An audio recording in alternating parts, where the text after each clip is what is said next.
Bago pa ba magsimula ang State of the Nation Address ng Pangulo kanina, nagkagiriya na ang mga realista at ang pulisya. Mahigit 80 ang nasaktan, kabilang ang ilang miyembro ng media. Dito nyo mapapanood yung truck na pangharang sana ng mga realista na binasagan ng salamin. Mula sa Commonwealth Avenue din sa lungsod ng Quezon, ang nakatutok naman live ay si Steve Daigisa. Steve?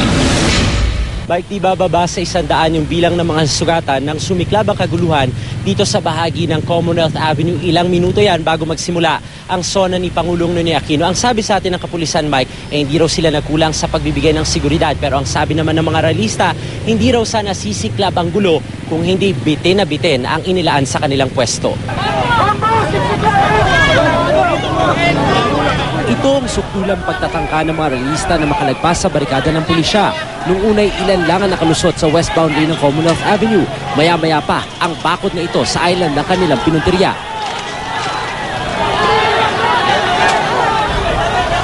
Sa dami ng bukso ng mga realista, tuluyang bumigay ang bakod.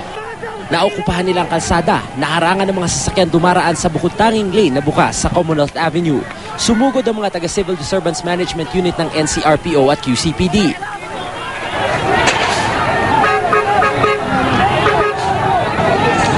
Pero napaatras sila sa tapang ng mga realista, kaya ipinwesto ang dump trucks. Ito naman na napagbalingan, inakyat ang driver, tinusok ng placard saka pinaghampas ang sasakyan.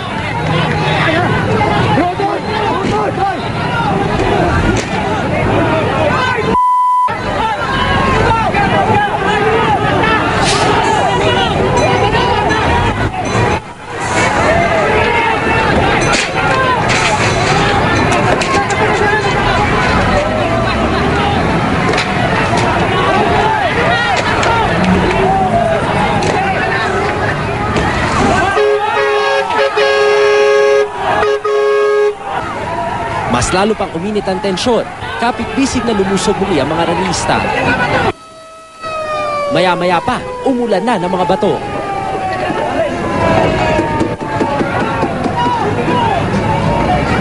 Baka sa mga naiwang tsinela sa mga dugo ng mga nasugatan sa tensyon, tinamaan din ang mobile car ng pulis. Saka lang tumigil ang gulo ng pumagitna ng mga taga-Commission on Human Rights. Hindi pa namin, mag-iimbestiga pa kami. Muli namang itinayo ng pulis ang mga itinumbang fence. Pagkatapos ng gulo, 2 sahani ng pulis ang nasugatan. Agad isinugod sa ospital. May ilang tinamaan ng pintura at mantika. Ano tumama sa inyo? Society po, society. Yung parang used oil. 3 naman sahani ng media ang nasaktan. Bilang ang 2 photographer at 1 reporter. Ano nakatama? Lata. Ang driver ng garbage truck isinugod din sa ospital.